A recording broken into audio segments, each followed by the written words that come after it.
Wow. That's almost all Steeler fans can say right now in terms of the dust settling and the aftermath of maybe the worst possible way the Pittsburgh Steelers could have opened up the 2019 season. And I don't even just mean the game. I don't even just mean the beatdown at the hands of the New England Patriots and how bad that was and how everything that could have went wrong went wrong. But of course, Antonio Brown and his drama creeping up again, taking over the news cycle all weekend and getting himself at the end of the day from the Raiders to the Patriots. And regardless of whether it was a conspiracy, whether there was a con, whether the Patriots were involved, whether AB wanted to be there all along, we know the Patriots were initially interested back in March, but the Steelers wouldn't trade with them. We know the Steelers could have actually got a first-round pick. That's how interested New England was. I don't know if I want to go that crazy, but even if it was just he couldn't help himself but be nuts, and then New England didn't mind taking the risk for a one-year deal, maybe with an option, and the fact that they just won a Super Bowl, and they know that they'll just bounce him if there's any other issues, and they now have him because they love the talent. Whatever the issue, whatever the story, whatever you believe, at the end of the day, he's on the New England Patriots. Maybe the worst-case scenario. You probably would rather him on Cleveland or Baltimore than on New England because that's the team that has just won the Super Bowl. That's the team that's been the AFC champion the last 2 years. That's the team with Belichick and Brady that have 6 rings, that if they win another one, the two of them individually would have more than the Steelers franchise, as well as the Patriots franchise. And that's the doomsday scenario. But the aftermath of all of that may not be as dire as you think, even though it, of course, was really, really bad. This is another edition of Mic Drop here on Pittsburgh Sports Live. I'm coming at you from up above Market Square here in downtown Pittsburgh in the Pittsburgh Sports Live studios. This broadcast made possible thanks to the signs behind me, Beaver County Auto, and SteelersNow.com. And, yeah, I mean, there's nothing else to say about it. Steelers dominated by Tom Brady and Patriots. That was the headline for us, SteelersNow.com. Steelers dominated by Tom Brady, Patriots. There's nothing else to say but call it a domination. And mind you, this is a Patriots team that went into the game, that entered this season as the defending Super Bowl champions with a lot of question marks. And this is mostly before AB, but even with him. Rob Gronkowski, who Steeler fans know, can dominate games, can dominate opponents, and maybe is the most dominant player at any single position when he was healthy, the NFL's seen. Kind of the Shaq of the NFL in that way in terms of domination. Hasn't always been healthy, but Steelers fans will remember 2 years ago when it was like a damn Terminator. He was running up and down the field, securing home field for New England. And yes, the Steelers beat the Patriots last year in the regular season, but it was a year that the Steelers missed the postseason and the Patriots go ahead and win the Super Bowl. So how much are you going to brag for that? And that was a home game, week 1, in Foxborough, where the Steelers just can't beat New England, especially not with Belichick and Brady at the helm. But it wasn't just Gronk. The Patriots were beat up on the offensive line, lose some contributors on defense, and question marks about the Patriots' defense yet again. They were there a season ago this same time, and yet they won a championship regardless. They were there 2 years ago this same time, and that year they went to the Super Bowl, won the AFC. They did lose to Philly, but come on. So those question marks that are there every year seemingly are there again. And maybe some thought maybe finally the dynasty would come to an end, or at least they would take a year off for winning the AFC. Probably not. And not only that, but the Patriots do bring back Josh Gordon, the returning Josh Gordon, Flash. I mean, that's tons of talent. That's AB-level talent in Josh Gordon, who, with the Browns years ago, was one of the best receivers in football, was a young stud, up-and-coming threat. The numbers were there his first 2 years in Cleveland. Then he's out of football, the drug addiction, all that creeps up. That's why after they traded for him last year in New England, he wasn't really a part of that team, didn't get to contribute much. They won a Super Bowl without him. So you enter week 1 on a team that has question marks, but wins the Super Bowl without him, loses Gronk, loses other players. Brady and Belichick, of course, still there, going to get it done. We know that. But the Steelers team that I'm a guy who's very, very into keeping it real. I'll keep it real. In terms of being truthful, I'll be that guy for you. But I was high on this team coming into the season. I can't lie or run away. I predicted them to win the AFC North in multiple preview shows. I don't know about the conference, but I predicted them to certainly be a playoff team, win the AFC North.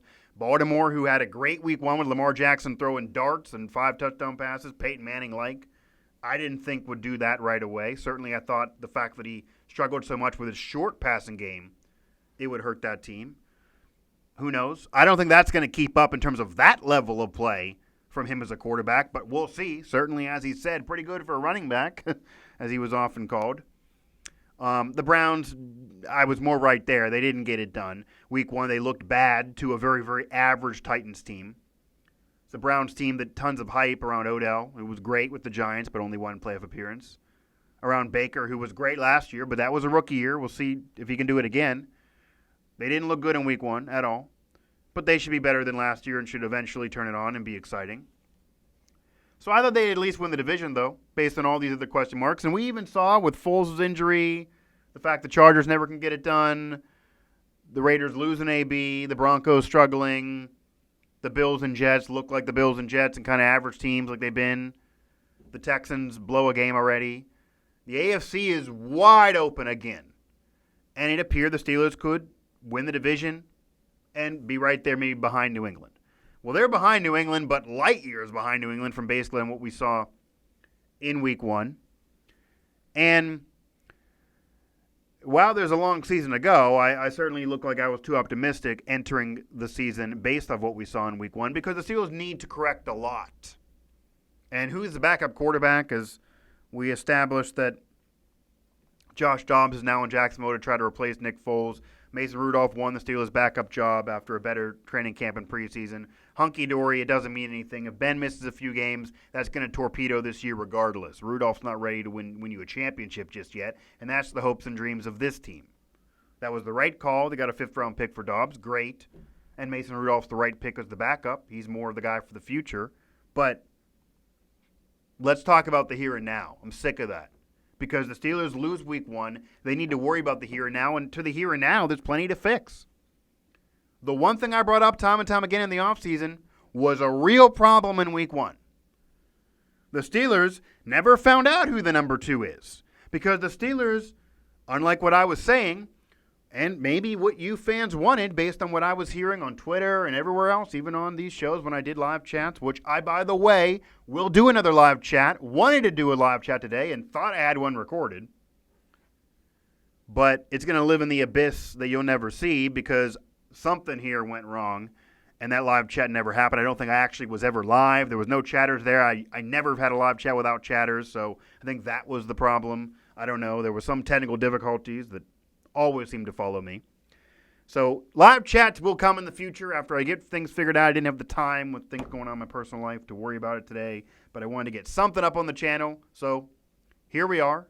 You're just going to get my hot takes. Unfortunately, I was trying to let you guys be there and give your thoughts. But, back to the here and now, back to the present, since this is recording and this is real, even though the live chat, I don't at least think went up. I don't know.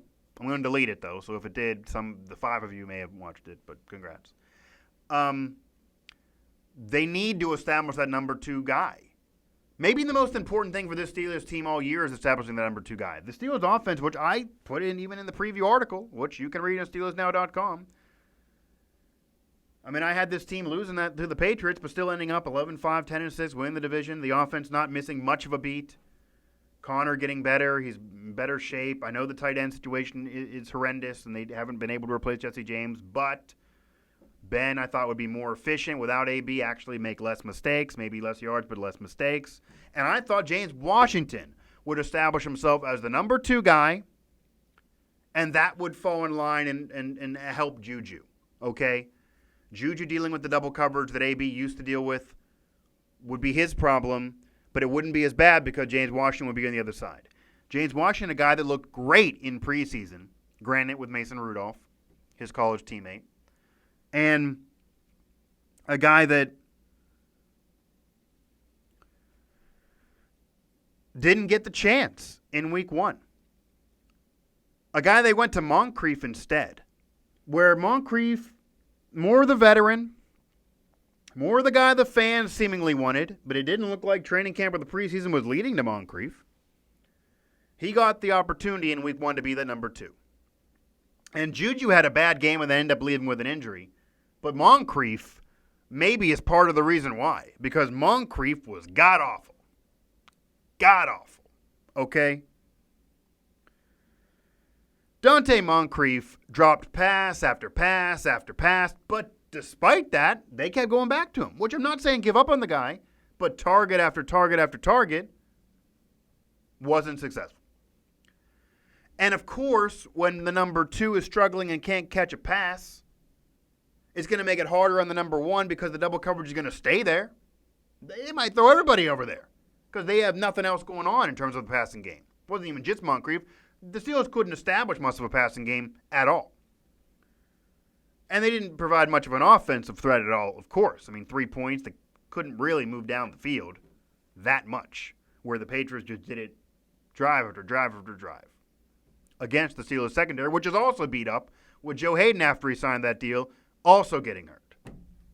But I'll go through who out of the Steelers injured players they need the most in week 2 here in a moment.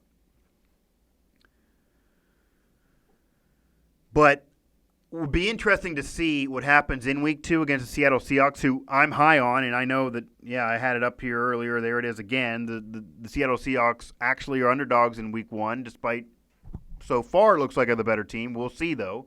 Seattle, I think, is going to give the Rams a run for their money, not only in the NFC West, but in the NFC. Russell Wilson's very, very underrated, always 3,000-plus passing yards. He loses some weapons, but they have a ground game. They still have a defense despite losing Earl Thomas, etc. And they bring in Jadeveon Clowney to add more of a pass rush and really help them out to keep that defensive threat going. Steelers at home, though, and the Steelers are a good bet with Ben Tomlin even before winning that first home game of the season. So that's what this will be. Steelers favorites 4.5, and I think that kind of shows that the Steelers are still a good team. There's still talent there. They started slow the last few years, but they're going to figure it out, at least offensively eventually, you'd figure, despite all the problems I mentioned. They'll see that Moncrief maybe is either going to emerge as the number 2, like they're giving them the opportunity, or won't get it done at all, and it'll eventually, we'll see either midway through the Seahawks game or going into the next week game against the Niners. They'll go back to James Washington, or go to him in the first place, and have James Washington be your number 2 and give him the opportunity that he should have gotten, kind of earned, based on what had happened last year, based on the comments from Ben, based on the preseason and training camp. It should have been Washington getting those first cracks at being the number 2 and adding help to Juju, who also needs to pick it up and deal with the double coverage that AB dealt with in the past. We'll see. But eventually all that will figure itself out. On who's the number 2, the offense moving. They're not going to score 3 points every single week. They've had sluggish starts each of the last few years, and the offense is not the problem in terms of the main part of this team. The offense didn't lose them that playoff game against Jacksonville 2 years ago, and the offense is not why they didn't make the playoffs last year. Okay, the defense and the drama, 1-2, then maybe offensive issues. We'll see, though, because obviously with AB on the Patriots, I'm sure going to get touchdown passes from Brady. If the offense struggles for the Steelers, that's going to be brought up. AB might even make some comments, although I'm sure Belichick wouldn't appreciate. And that's going to keep on keeping on being a news story. But I'm figuring that it eventually will click. But it won't be easy against Clowney and company. But the Steelers, they're the favorites and probably a safe bet to kind of rejuvenate themselves. And I think that kind of does show that with all the other problems in the conference. I mean, Foles now out for the year, it seems. Josh Dobbs there, but come on, with the Jags. So they're basically done. The Chargers and Phillip Rivers, they're going to be a contending team again, probably win the division, but every year, year after year after year. I love Phillip Rivers. He's a Hall of Famer, but that team never goes anywhere in the playoffs in terms of a deep run, at least not recently, and not a Super Bowl appearance for sure. The Raiders are not better without AB. They're not better without AB, even though Derek Carr was dealing on Monday Night Football. They're not better without Antonio Brown, and they were bad last year. They have light years to go. The Broncos don't look good, struggled in Flacco's debut. Didn't think much of them anyway. The Bills and Jets are the Bills and Jets, an average team, no matter which way you want to go. They're not going anywhere. The Patriots are going to run away with the division. Miami's maybe the worst team in football. Everyone wants off that team. The Ravens looked really, really good, and if Lamar Jackson keeps that up or even close to it, they're going to be maybe the class of the division yet again, the defending champs. And Lamar, who missed all of those short routes last year, which is why I thought he would struggle again as a passer at least, proved a lot of people wrong in week one, so we'll see moving forward. But their defense is better. The running game's there to help them out. The Browns, they were overhyped. They're not going to Super Bowl champion. You don't want to go that crazy with the picks like some were saying. But they were good last year. They should be better this year. They should at least be as good. Their defense is also improved. It's not just Odell. And they should be a playoff team, or at least a contending team, I would imagine. They're going to eventually figure it out. But the Steelers are right there under the Patriots to maybe still be the second, third, fourth at the worst team in the conference, and certainly a playoff team. Not even crazy to win the division. They're gonna probably split the Ravens as they do all year long, all every year. One wins one, the other wins the other. They play, I think, week 5 right after the first quarter of the season. So we'll see, but the Pittsburgh Steelers is not over yet. You don't got to freak out yet. A lot needs to be improved upon. A lot went wrong in week 1. A lot was really, really bad, and they started off the season maybe in the worst possible way with the AB news and then the way that game went in week 1. But, and they need to figure out who's the number 2. That's critical. It probably should be Washington, not Moncrief. They need to get the running game going. Connor needs to be healthy. Ben needs to be better from what he was in week 1, but I'm not saying he lost that game by any means, and he needs to be more efficient than he was a year ago. The defense needs to be better overall, but again, this was Brady. This was the best of all time. This was the greatest coach of all time. This was the GOAT, 1-2. This was a team, a Patriots team that despite losing Gronk and losing other members of that team, are the defending Super Bowl champions for a reason, have had question marks around them and controversy around them going into every one of those last couple years, and they won the conference anyway. They're my pick going into the year, regardless of how high I was in the Steelers. And that was before the AB news. And Josh Gordon returning, even being close to what he was years ago, and it looked like he is from week 1, and Brady's going to help you for sure. There was chemistry there real early. Josh Gordon might be your best receiver in terms of at least being so young and how they're going to use him. They used him a lot in week 1. But him and AB are a dangerous duo for sure. They're still the class. So being that bad against them doesn't mean it's the end of the world, but a lot needs to be improved upon for the Steelers. Now, again, I foreshadowed, and I did mention, I'm going to close things out here, going through the Steelers' injured players, who they lost in the game, and who is more important in terms of order here for week 2, because that's a big deal. They can't lose all these guys. They need some of these guys. They need more production from them, and they need them healthy to beat the Seahawks. It won't be easy. Davis, Hayden, Pouncey, Juju, Watt, all injuries in week 1, all injured in week 1, all leave that game with injuries in week 1. And question marks around them in week 2, but Mike Tomlin said in his weekly press conference, he told us that he's optimistic of getting those guys back and getting production from them, because he needs to. But clearly the top dog of who they need the most is TJ.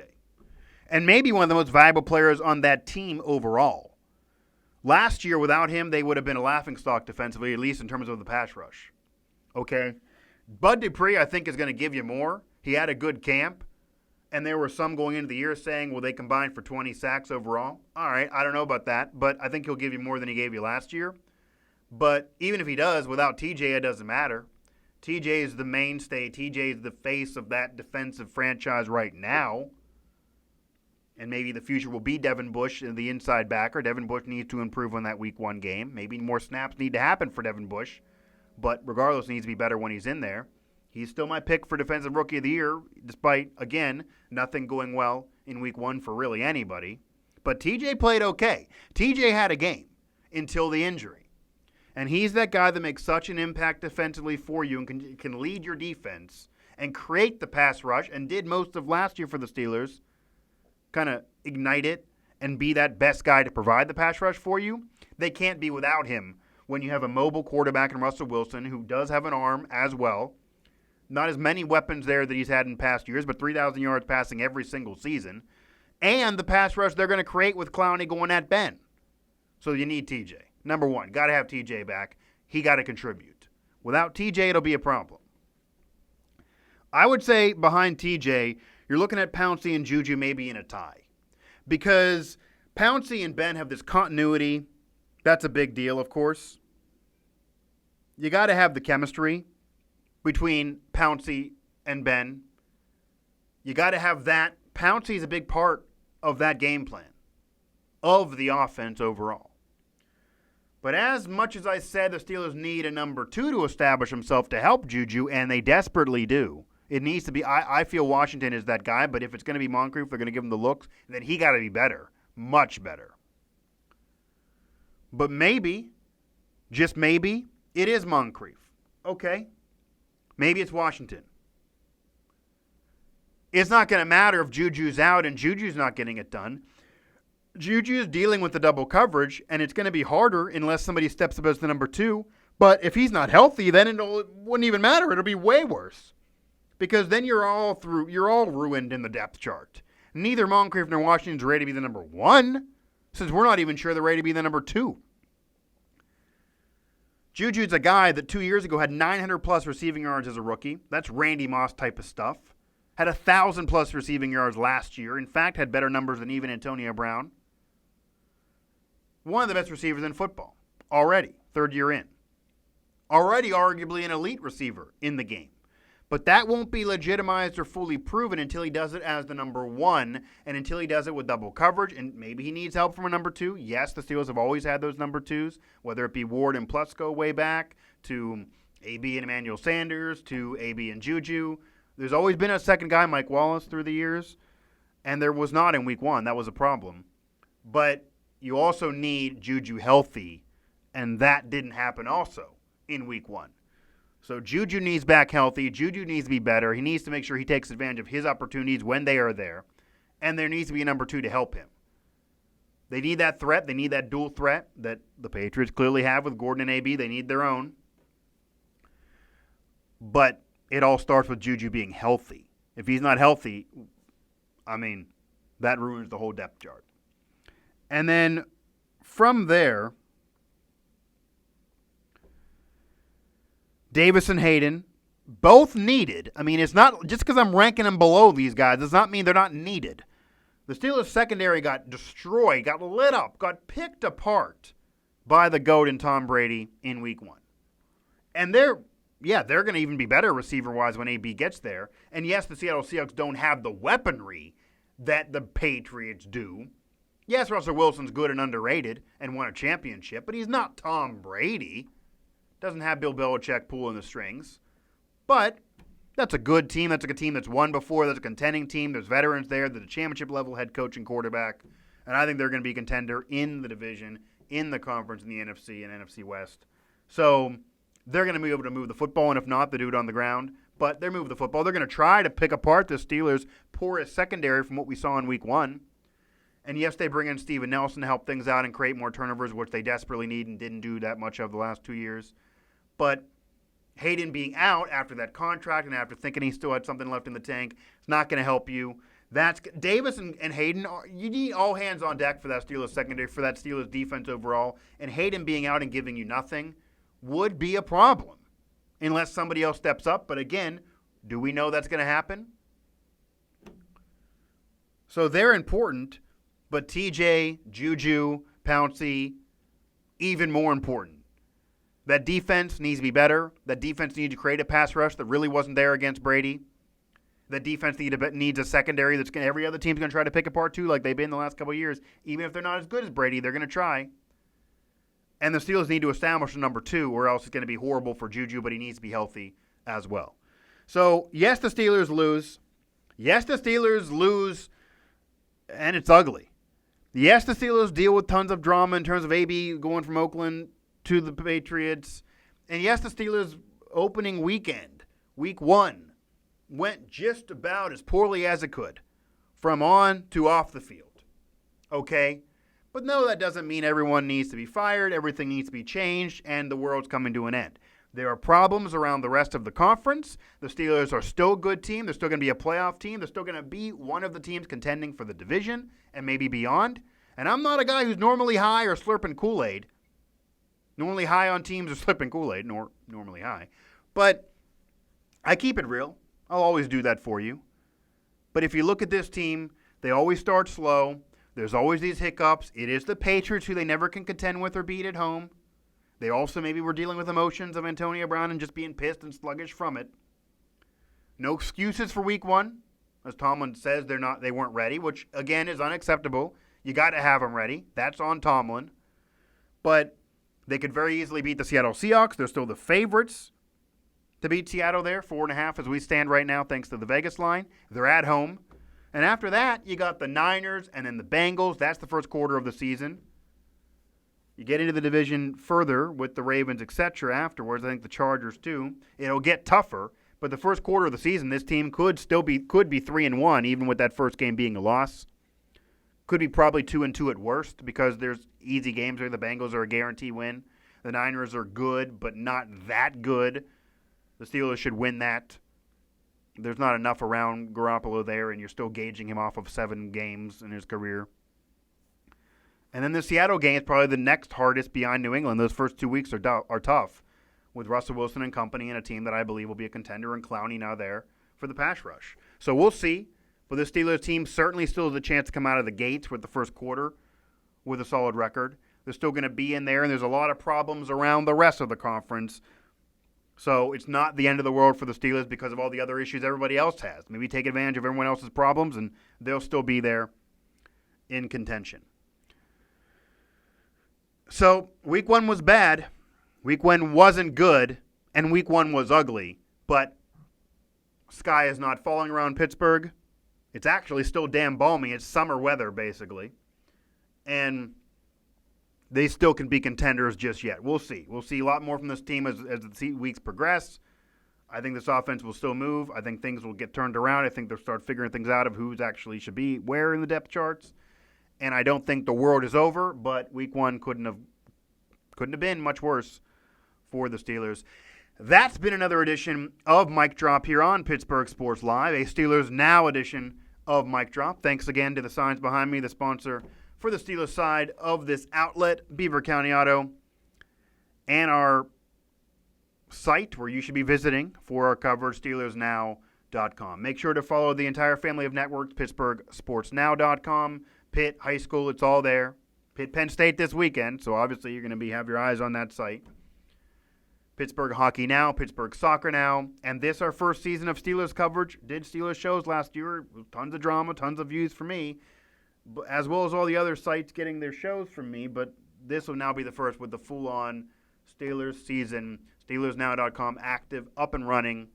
Alan and I are going to be at the games. We're going to be at that Seattle game. We're going to give you the coverage there, the game day coverage. But go to SteelersNow.com. And also make sure to find us on Twitter at PGH Sports Live on Twitter, as well as at PGH Steelers Now on Twitter. Make sure to go to PGHSportsLive.com, where all this video content lives, as well as hit us up on Twitter and on Facebook. You can find the videos and all the content, as well as on our Facebook pages. And the Steelers did not do much conquering at all. Okay? Very, very little conquering for the Steelers in week one on or off the field. But nonetheless, we'll see if they can turn that around. And I do have some optimism and some hope, even though I'm normally not that guy, for the rest of the season. Wow. Again, that's all you can say. But I guess it can't get much worse for the Steelers, right? Can't get much worse than week one in that opening weekend of the 2019 season. No.